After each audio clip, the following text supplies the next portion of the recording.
siapapun yang memimpin negeri ini harus pandai menyesuaikan diri gitu.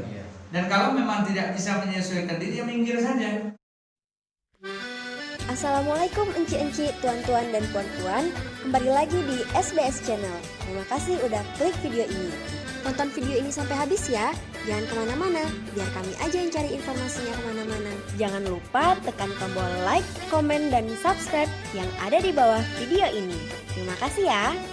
Assalamualaikum warahmatullahi wabarakatuh. Alhamdulillahirabbil alamin. Wassalatu wassalamu ala asrofil anbiya'i wal mursalin wa ala alihi wa sahbihi ajmain. Alhamdulillah, pada kesempatan ini kita bisa hadir lagi di SBS Channel.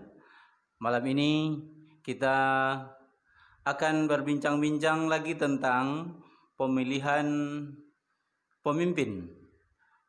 Kalau dulu kita hadirkan para pengamat politik, bagaimana pemilihan kepala daerah di Riau menurut pandangan pengamat politik, pada malam hari ini kita akan berbicara tentang pemilihan pemimpin menurut pandangan Islam. Mengapa topik ini kita angkat? Karena sebentar lagi di Provinsi Riau akan melaksanakan proses pemilihan kepala daerah di beberapa kabupaten dan termasuk salah satu kota juga di Riau. Nah, saat ini di studio sudah hadir Al-Ustadz Yuli Hesman SAG MPD. Beliau seorang ulama Riau yang sudah sangat dikenal oleh masyarakat kita karena tausiah-tausiah yang beliau sampaikan sangat mencerahkan bagi kita, terutama dalam kehidupan beragama di Provinsi Riau. Baik, kita sapa beliau. Assalamualaikum Ustaz. Waalaikumsalam warahmatullahi wabarakatuh. Apa kabar Ustaz? Alhamdulillah sedikit sariawan. Wah, itu karena semangat dakwah saya. Iya. Mungkin kurang istirahat Ustaz. Iya betul. Ya. Oke Ustaz, malam ini seperti tadi sudah saya sampaikan, kita akan berbincang-bincang ringan saja Ustaz. Sambil ngopi, sambil ngopi. Iya. Kita berbincang-bincang. Kalau nanti kan kita buat juga Ustaz, ada istilah acaranya ngopi bareng Ustaz. Ngopi itu yang ngobrol perkara Islam. Iya. Nah, malam ini kita bicaranya agak khusus sedikit Ustaz tentang pemimpin. Nah, bagi sahabat-sahabat kami yang menyaksikan video ini, jangan kemana-mana, saksikan video ini sampai selesai, karena apa yang akan disampaikan nanti oleh Al-Ustadz kita akan sangat mencerahkan bagi kita, terutama dalam memilih pemimpin. Sebab memilih pemimpin ini sangat penting karena menyangkut kehidupan kita sebagai rakyat dan sebagai umat. Pertama, Ustadz, dalam hal memilih pemimpin ini, tentu Islam mengajarkan apa kriteria-kriteria atau pemimpin itu yang menurut Islam seperti apa? Assalamualaikum warahmatullahi wabarakatuh. Terima kasih Bang Samsul atas kesempatan yang diberikan untuk hadir di studio SBS ini, di mana mudah-mudahan dari perbincangan kita ini membawa kemanfaatan bagi diri, keluarga, dan umat ya. Jadi baik, bicara kita soal pemimpin, yang pertama dulu apa itu pemimpin ya. Kalau kita bicara apa itu pemimpin, ya pemimpin itu adalah istilah yang dipakai pada seseorang yang diberi amanah untuk memimpin atau untuk mengatur orang-orang yang berada di bawah kepemimpinannya, maka dia disebut sebagai pemimpin. Ya, contohnya seorang ayah itu pemimpin dalam rumah tangga, kemudian seorang RT pemimpin di KRT-an dia, begitulah sampai jenjangnya nanti kepada pemimpin umat yang disebut kalau dalam istilah Islamnya itu khalifah. Dan kalau dalam istilah nasionalnya itu presiden ataupun nanti macam dia tergantung pada tingkatan dan arah pemerintah itu sendiri mana gitu. Itu pengertian dari pemimpin, orang yang diberi amanah untuk mengatur, memimpin dari orang-orang yang di bawah kepemimpinannya. Lalu apakah pemimpin itu penting? Ya kan? Karena hari ini ada muncul di tengah masyarakat kita semacam sifat apatis atau sifat putus asa, sehingga melahirkan sebuah pemikiran bahwa tidak ada pemimpin ya bagi kami sama aja gitu kan. Kemudian ini memicu cueknya atau menganggap entengnya persoalan pemilihan pemimpin.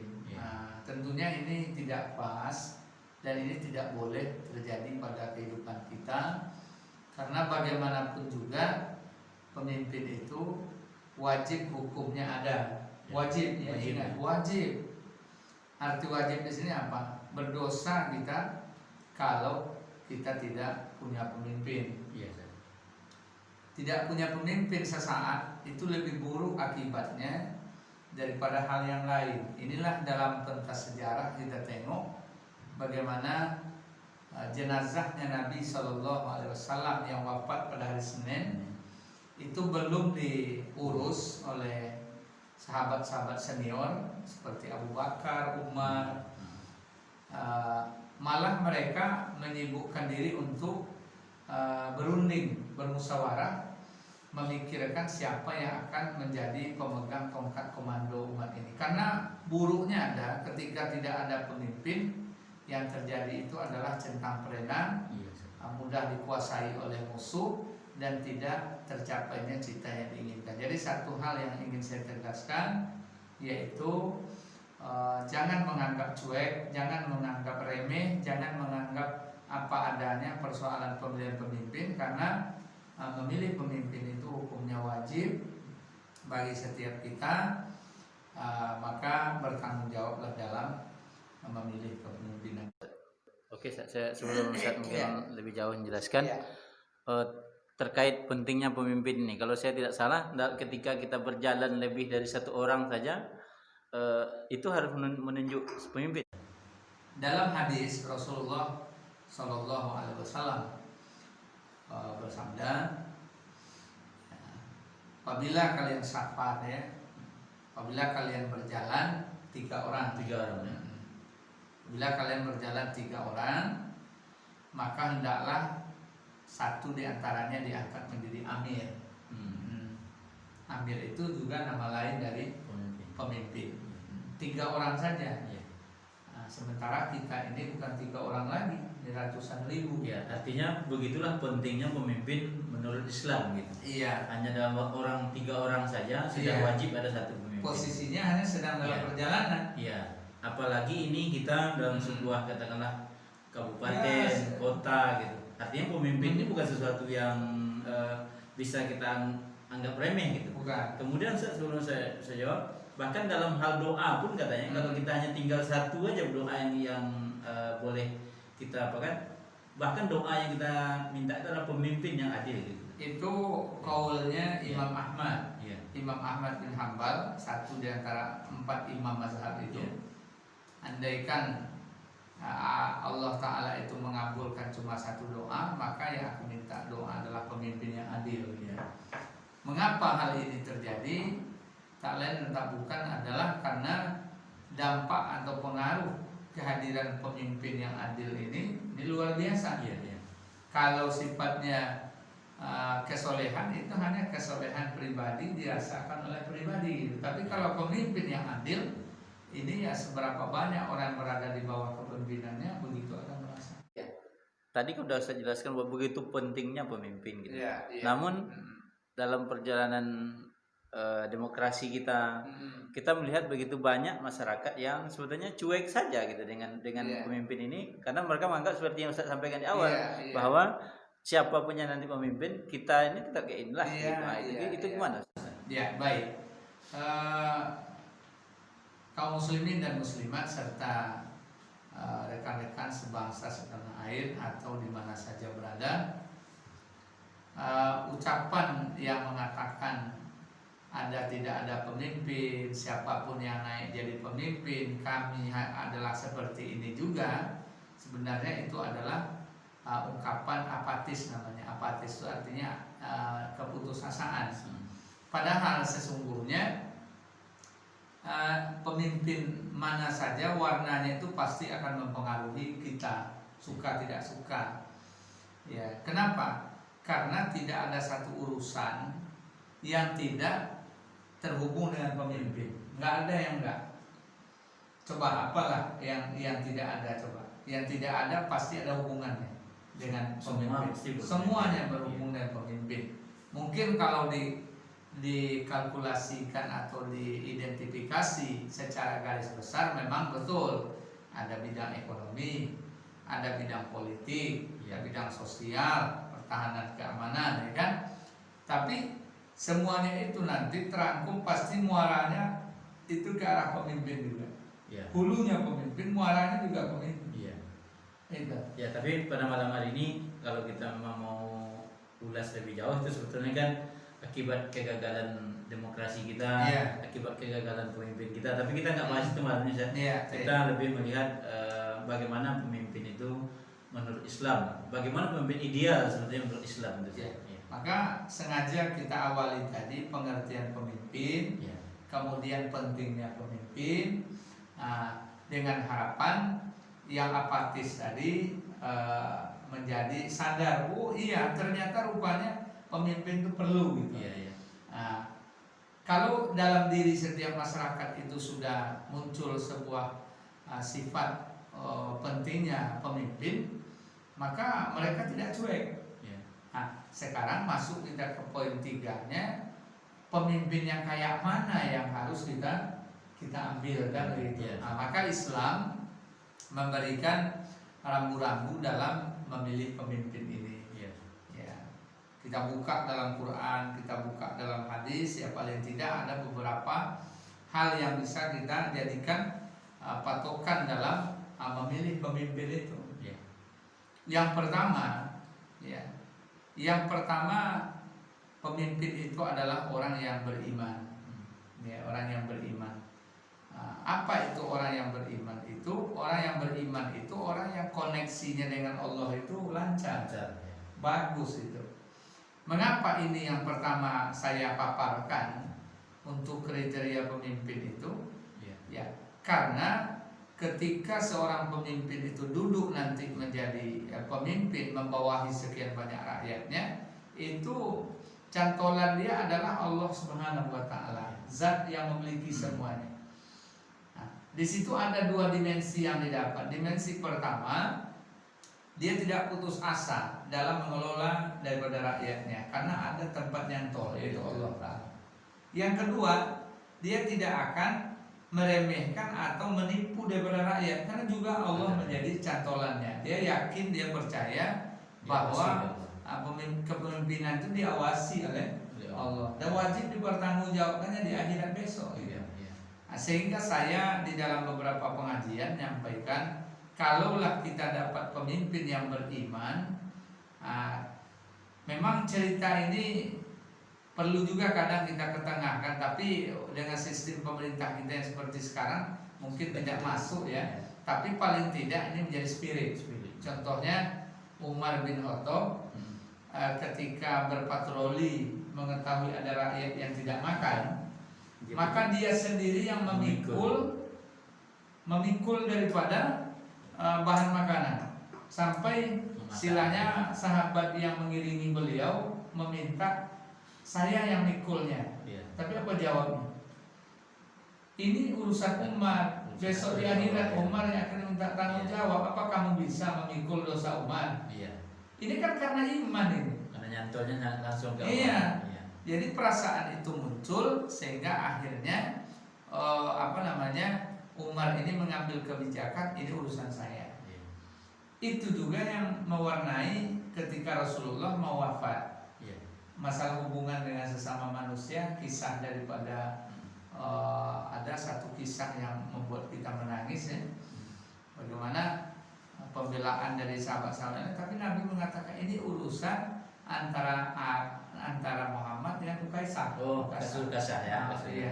Ini urusan, jadi nggak bisa selesai gitu. Nah ini kan prototipe iman itu. Iya. Jadi kalaulah pemimpin kita itu mereka beriman, saya sering nyampaikan dalam pengajian, KPK nggak bekerja lagi, polisi nggak akan sibuk bekerja lagi, BPK nggak akan begitu bekerja susah lagi kan, jaksa begitu juga, hakim begitu juga. Kenapa? Karena iman itu tadi sudah mewakili untuk dia berlaku dengan sebenarnya. Jadi untuk itu saya berharap di mana saja arena memilih pemimpin, ya kita mesti mengedepankan yang pertama itu adalah sosok yang beriman. Tentu timbul pertanyaan. Biasanya kan dekat pemilu kada kan semuanya pada mau beriman ya. Ya gimana? Iya. Ini kalau kita lihat misalnya yang mendadak jadi ustaz, yang mendadak fasih baca Quran, yang mendadak viral jadi di media misalnya memimpin sholat, yang seakan-akan kita yang mungkin mengenal mereka lebih jauh, ya kita ketawa sendiri aja gitu, lucu aja gitu nengoknya. Tapi begitulah demokrasi kita. Iya baik. Nah, ini satu contoh. Nah, sehingga timbul pertanyaan, ada yang nanya untuk jamaah, semuanya pada beriman Ustaz kan? Tapi kita bisa mengatakan begini. Untuk mengetahui seseorang itu beriman atau tidak beriman, itu kan nampak dari perilakunya. Dan perilaku itu tidak tumbuh sifatnya instan. Dia ada asal muasal, bagaimana track recordnya. Disinilah saya selalu mengatakan salah satu uji kelayakan itu adalah membaca track record atau bagaimana rekam jejak. Karena di rekam jejak itu ketahuan nanti. Ya, kalaupun dia mencoba untuk menghapus jejak yang lama dengan tiba-tiba menjadi sosok yang seperti ini, itu nggak bisa karena rekam jejaknya itu sudah ada gitu kan. Jadi harapan saya kita tidak mendikte siapapun, kita tidak menuduh siapapun, tapi ini menjadi hak kita dan menjadi arahan dari saya selaku salah satu yang dituakan di agama, ya sebelum kita memilih seseorang pemimpin itu kita lihatlah bagaimana agamanya atau imannya dengan cara melihat kehidupan sehari-harinya dan juga track record dia dalam kehidupan sehari-hari. Oke, ini menarik Ustaz. Bagaimana melihat tingkat keimanan, katakanlah kadar keimanan calon pemimpin kita dalam kehidupan sehari-hari, terutama track recordnya. Tapi ditahan dulu Ustaz. Kita kembali lagi setelah pesan-pesan berikut ini. Tetap di SBS Channel. Assalamualaikum warahmatullahi wabarakatuh. Halo pemirsa, selamat malam. Saya Jupendri. Saya ingin mengatakan tahniah selamat atas hadirnya Samsul Bahri Samin Channel, sebuah saluran yang kreatif bagi masyarakat untuk menyampaikan keluhan-keluhan, kritik maupun masukannya bagi perbaikan kehidupan masyarakat itu sendiri. Karena itu selamat dan sukses kepada channel ini telah hadir di Pekanbaru.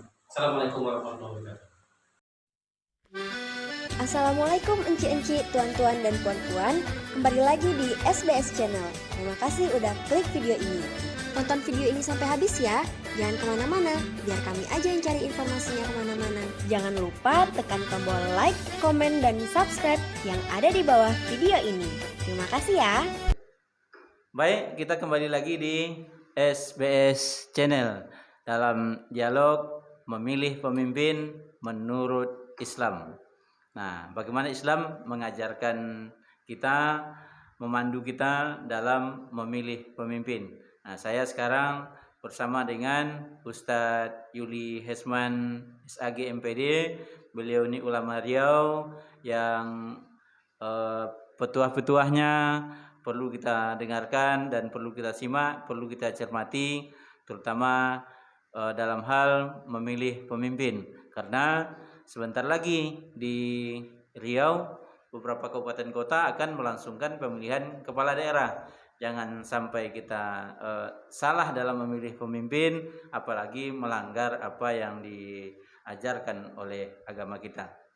Mbak Ustaz, tadi Ustaz sudah menyinggung sedikit tentang melihat kadar keimanan Ustaz. Bagaimana misalnya kita untuk sekedar panduan bagi masyarakat melihat bahwa seseorang ini beriman, kan bisa diperdebatkan oleh beberapa pihak. Misalnya iman itu kan dalam diri, siapa yang tahu, hanya mereka yang tahu. Tapi mungkin Ustaz bisa sampaikan untuk melihat secara kasat mata tanda-tanda atau ciri-ciri orang beriman itu kan bisa dilihat juga secara kasat mata. Ya baik, sahabatku semuanya, iman tasdiqan bil qalbi. Iman itu adalah membenarkan dengan hati. Wa iqrarun bil lisan, mengucap dengan lidah. Wa amalu bil arkan, dan mengerjakan dengan arkan, anggota tubuh dia. Jadi ini sangat dalam sebenarnya. Dan inilah yang menyebabkan tidak bisa orang beriman itu ditipu. Kenapa? Karena dari awal orang beriman itu sudah mengetahui bahwa baru dikatakan orang itu sempurna keimanannya itu adalah ketika 3 hal ini sejalan. Mana 3 hal tadi? Pembenaran dalam hatinya, ucapan dengan lidahnya, dan anggota tubuhnya. Sangat mudah sebenarnya untuk mendeteksi orang itu beriman atau tidak. Itu bisa dilihat dari amal soleh. Amal soleh seperti ya kewajiban sholat, kewajiban zikirnya, kewajiban baca Qur'annya, kemudian berbagai aktivitas agama. Bahkan disebutkan kehobian dalam melaksanakan yang berbau syiar agama itu min taqwil qulub, dari ketakwaan hati. Jadi maksudnya kalau orang itu memang betul-betul orang beriman, maka kecenderungannya itu, kecondongannya itu adalah kepada yang berbau agama gitu. Nonsen atau omong kosong kalau dia mengatakan beriman tapi tidak nampak dari aktivitasnya. Oke, salah satu misalnya ada juga disebutkan, misalnya kalau salah mungkin bisa koreksi, bahwa ciri-ciri orang beriman itu terpaut hatinya ke masjid. Itu apakah bisa salah satu? Itu bukan omong kosong dan bukan mengada-ada, itu memang hadisnya Rasulullah. Iza ra'aitumur rajulu ya'tadu ilal masjid fashhadu bil iman. Apabila kamu melihat seseorang mondar-mandir ke masjid, saksikan olehmu bahwa dia itu adalah orang beriman. Nah, jadi itu bukan omong kosong dan bukan ucapan saya. Itu bisa diambil, buka saja nanti di Google atau semacamnya, cari hadis tentang ciri-ciri atau tanda orang beriman. Salah satunya memang gemar ke masjid. Maka kita sangat antusias sekali, sangat berbangga sekali ketika kepala-kepala daerah di Sentro Indonesia ini, mereka luar biasa perhatian terhadap agama. Salah satunya adalah syiarnya melalui masjid. Jadi ciri orang beriman itu banyak. Ciri orang beriman banyak. Baca surah Al-Anfal ketemu kita. Apabila disebut nama Allah, ya disebut nama Allah bergetar hatinya, dibacakan ayat Allah bertambah imannya. Nah, dan kepada Allah dia bertawakal, dia mendirikan sholat. Nah, termasuk yang tadi itu, yaitu ke masjid. Nah, kemudian itu kan pertama ya, ciri pemimpin yang berusia itu pertama beriman. Kemudian berikutnya, nah, sebelum kita masuk ke yang kedua, masih ada yang perlu saya sampaikan. Kita bersyukur kepada Allah SWT.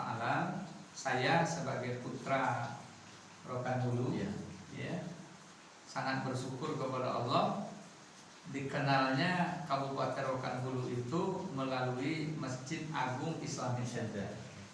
Itu nggak bisa ditutup-tutupi oleh siapapun, dan kita berhutang budi kepada para pemimpin Rokan Hulu. Siapa sajalah Allah yang tahu.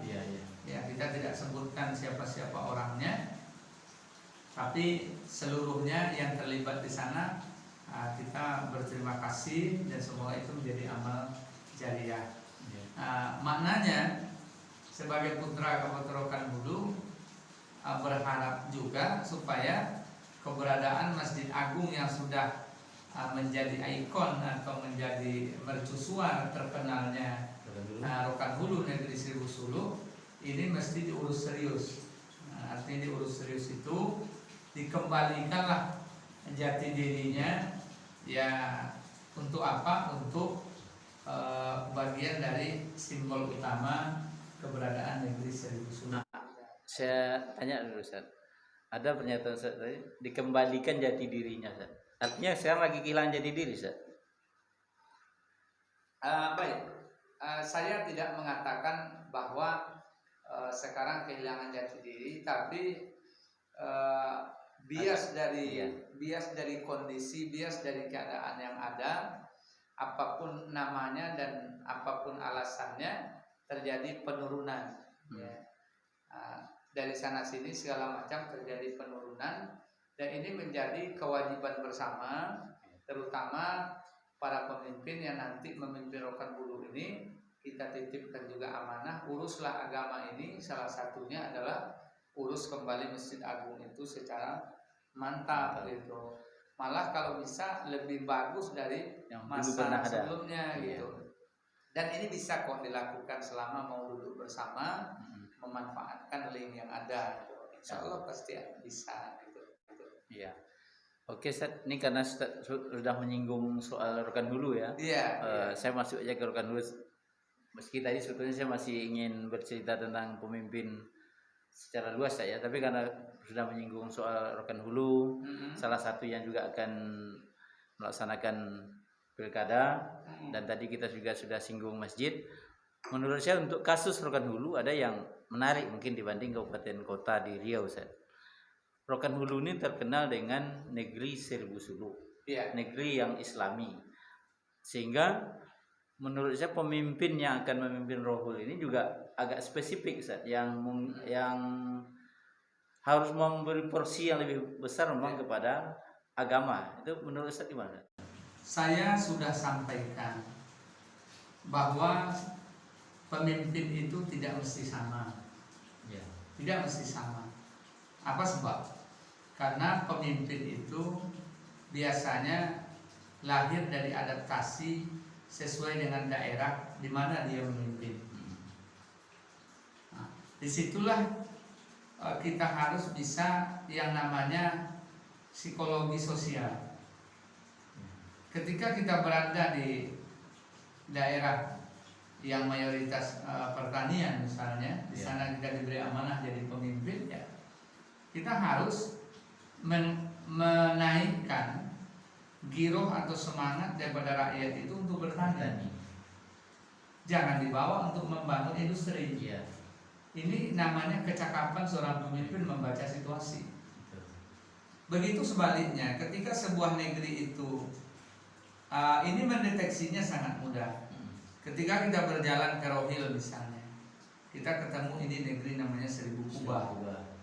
Pergi kita ke Aceh, Serambi Mekah. Pergi kita ke Kampar, misalnya Bumi Sari Madu atau Serambi Mekah. Pergi kita ke Pekanbaru, mungkin apa namanya?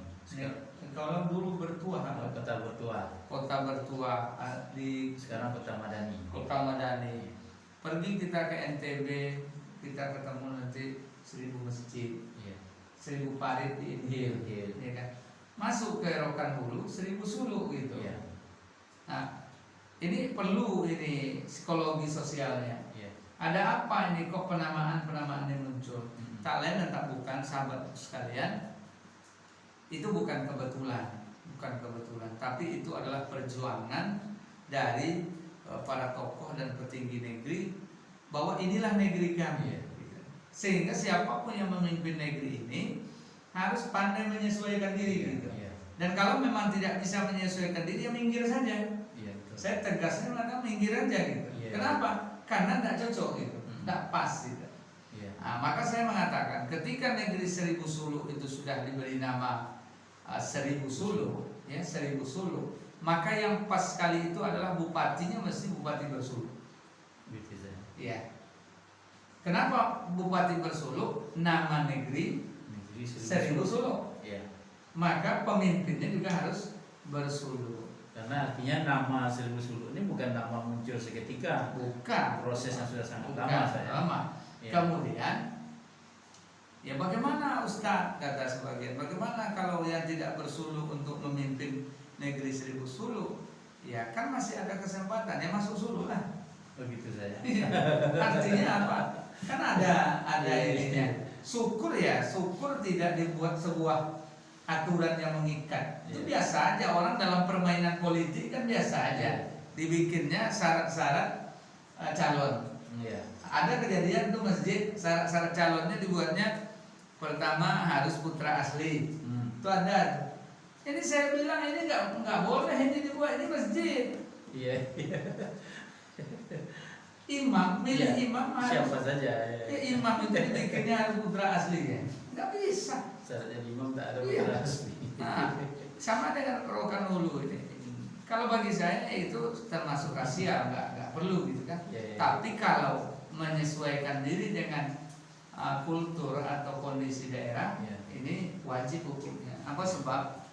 Supaya sang pemimpin itu mudah nanti memajukan daerahnya, Iya. karena dia sudah punya rasa. Iya. Tapi kalau Ustaz bilang tadi masih ada kesempatan, suluklah sekarang, nanti disebut suluk politik. Ustaz.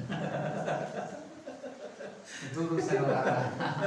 Artinya urusan orang yang mau menilai ya. Iya. Tapi maksud kita menyampaikan idealnya, Iya. ya yang memahami seluk-beluk kondisi daerah. Nah, kita lanjutkan lagi Ustaz soal, karena kita sudah masuk ke Rokan Hulu Ustaz ya. Dan ini sebetulnya bisa untuk seluruh kabupaten kota. Iya. Sebagai ulama Ustaz, mungkin Ustaz punya harapan-harapan terhadap para pemimpin yang akan maju, yang akan bertarung dalam proses pemilihan kepala daerah. Sebagai ulama Ustaz, harapan terhadap calon pemimpin ini, Ustaz. Ya, harapan saya kepada seluruh pemimpin yang akan bertarung, tanda petik bertarung, Ya.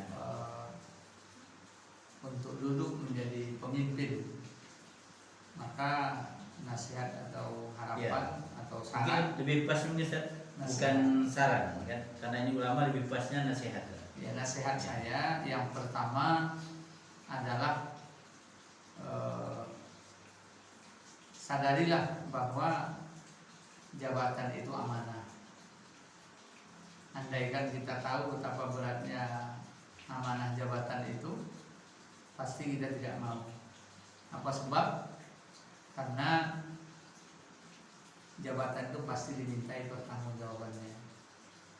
Namun yang kedua, niat ikhlaslah dalam memperebutkan atau berkompetisi mengambil jabatan itu, niat ikhlas, karena itu akan nanti berimplikasi atau nantinya berakibat pada masa kepemimpinan kita. Jadi ketika kita ikhlas, hasilnya kemudian terpilih kita misalnya, maka kita tidak akan punya beban berat untuk melakukan hal yang tidak baik. Mengapa? Karena kita berangkatnya karena Allah, maka nanti memimpinnya juga karena Allah Subhanahu wa Ta'ala. Kemudian nasihat saya yang ketiga, jangan lakukan money politik. Ya, berusahalah untuk bermain secara kesatria. Ya, walaupun ini mungkin bagi sebagian kan dianggap ini kan udah basi, udah basi, karena tanpa tanpa money politik, tanpa uang agak sedikit susah untuk mewujudkannya. Tapi ini kan nasihat. Ya, selama bisa diikuti ya silakan. Mudah-mudahan membawa berkah bagi kita. Wabil khusus untuk negeri Seribu Suluk ya. Kita berharap kepada pemimpin yang akan datang ya, agar kiranya melibatkan, mengikut sertakan stakeholder yang berada di informal ya, tidak resmi ya, seperti stakeholdernya tokoh adat, tokoh agama, tokoh cendekiawan, untuk duduk satu meja sehingga dapat memecahkan berbagai problem atau masalah yang ada di Kabupaten Rokan Hulu khususnya, dan beberapa kabupaten kota lainnya yang mungkin mengadakan pemilu kada. Bahkan saya pernah mewacanakan yaitu sebuah istilah MPU, yaitu Majelis Pertimbangan Umaro, bukan ulama, Majelis Pertimbangan Umaro. Isinya di situ baru ulama. Ada ulama, ada tokoh adat, ada cendekiawan, ada perwakilan kaum ibu. Kemanfaatan MPU itu menurut analisa saya sangat besar. Contohnya ketika di sebuah daerah itu berjangkit, misalnya kondisi sekarang misalnya virus corona misalnya kan, maka sang pemimpin mengumpulkan MPU ini dalam artian mengajak MPU ini membahas bagaimana sikap menghadapi virus corona ini, dibahaslah di situ. Nah, hasil dari pembahasan itu eksekutornya adalah pemimpin. Mau dipakai atau tidak itu urusan pemimpin, tapi sudah menjadi keputusan bersama. Ini manfaatnya dua. Kalau berhasil, sang pemimpin tidak sombong karena ini hasil rembukan bersama. Kalau gagal, pemimpin nggak akan sedih sendiri. Kenapa? Ini juga hasil keputusan bersama. Dia tidak akan disalahkan karena sudah diputuskan bersama. Bagaimana peran MUI di situ? Jadi MUI itu, Majelis Ulama Indonesia khususnya, itu kan satu item dari ketokohan, mewakili ulama. Adatnya nggak masuk ke situ, cendekiawannya nggak masuk ke situ, tokoh perempuannya juga nggak masuk. Dia kalau boleh dikatakan MUI itu ujung tombaknya dari satu sisi keulamaan, dari satu sisi kalangan ulama. Kalau MPU ini semua. Kalau MPU itu dari semua kalangan. Dari semua kalangan. Satu lagi, Zat. Kalau tadi kan nasihat untuk para calon pemimpin. Sekarang nasihat untuk masyarakat, Zat. Kan tidak kalah ini juga kan. Tadi di awal kita udah buka bahwa sekarang masyarakat agak apatis kan. Pokoknya ya kita kalau istilah apanya ya nomor berapa ya berapa.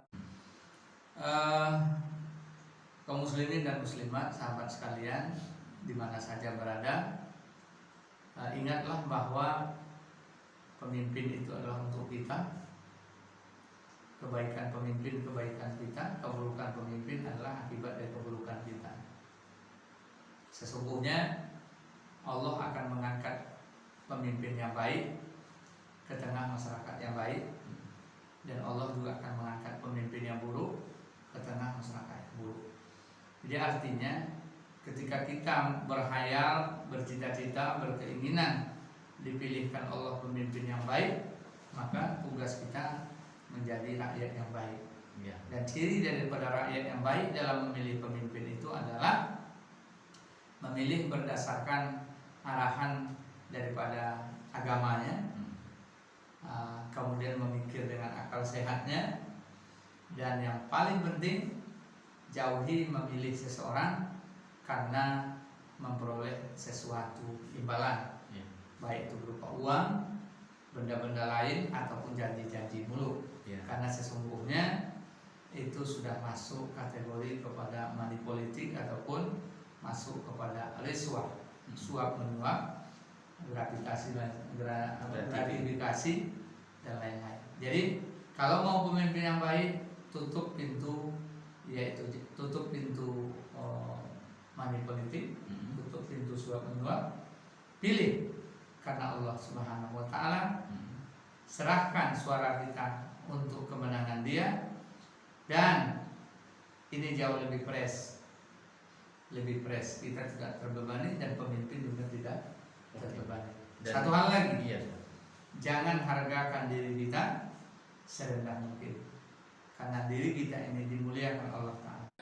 Kepada saudara-saudara kami yang berada di kabupaten kota yang akan memilih pemimpin, dengarkanlah apa yang sudah disampaikan oleh para ulama kita, karena di dalam agama kita, terutama agama Islam, itu sudah diberikan tuntunan bagaimana memilih pemimpin yang sesuai dengan ajaran-ajaran Islam. Percayalah bahwa ajaran Islam sudah memberikan tuntunan terbaik bagaimana kita memilih pemimpin. Kita berdoa kepada Allah Subhanahu wa taala, semoga Provinsi Riau di kabupaten kotanya diberikan oleh Allah pemimpin-pemimpin yang bertakwa kepada Allah dan sayang kepada rakyatnya. Terima kasih Ustaz sudah hadir di studio SBS Channel. Kita berdialog tentang bagaimana memilih pemimpin.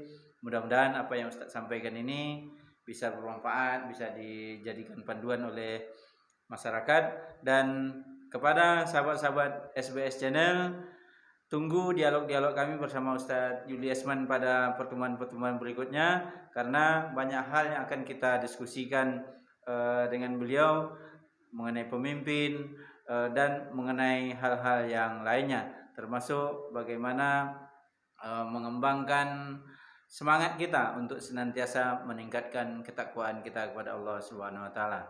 Terima kasih. Mohon maaf atas segala kekurangan. Assalamualaikum warahmatullahi wabarakatuh. Terima kasih ya sudah menyaksikan video saya sampai selesai. Jangan lupa simak terus video-video yang ada di channel ini. Semoga channel ini bisa bermanfaat bagi kita semua. Sebelum meninggalkan channel ini, jangan lupa tekan tombol subscribe warna merah yang ada di bawah video ini. Terima kasih.